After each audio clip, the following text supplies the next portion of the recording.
2026 JEE അഡ്വാൻസിന് വേണ്ടിയിട്ടുള്ള super 30 repeater പ്രോഗ്രാമിനെ കുറിച്ച് ഒരു കാര്യം പറയാനാണ് വന്നിരിക്കുന്നത്.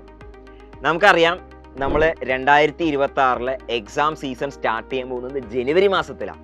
ജനുവരിയിൽ നമ്മുടെ ആദ്യത്തെ എക്സാം വരും, അത് ക്രാക്ക് ചെയ്ത് പിന്നെ നമ്മൾ പിന്നെയും അഡ്വാൻസ് മെയിൽ വരും. അതിനിടയിൽ ഏപ്രിൽ സെഷൻ ഏപ്രിൽ മാസത്തിൽ വരും. അതിനിടയിൽ മറ്റു പല എക്സാംസും കാര്യങ്ങളൊക്കെ വരാനുണ്ട്. അപ്പോൾ നമ്മളെ സംബന്ധിച്ചിടത്തോളം ലിമിറ്റഡ് സമയം നമ്മുടെ കയ്യിലുള്ളൂ എന്ന് മനസ്സിലാക്കുക. അപ്പോൾ ഇപ്രാവശ്യം നമ്മുടെ സൂപ്പർ 30 പ്ലാനിൽ ചെറിയൊരു വ്യത്യാസമുണ്ട്.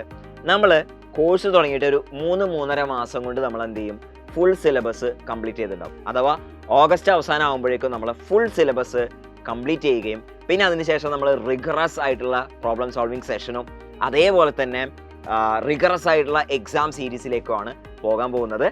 അപ്പോൾ ഇതിൽ ലിമിറ്റഡ് സീറ്റുകൾ മാത്രമേ അവൈലബിൾ ആയിട്ടുള്ളൂ എന്ന് മറക്കരുത്.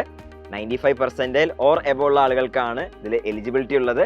അപ്പോൾ നിങ്ങൾ ഇൻട്രസ്റ്റഡ് ആയ ആളുകളാണെങ്കിൽ ഉടൻ തന്നെ സ്ക്രീനിൽ കാണിച്ചിരിക്കുന്ന നമ്പർ വിളിച്ചിട്ട് പേര് രജിസ്റ്റർ ചെയ്യുക.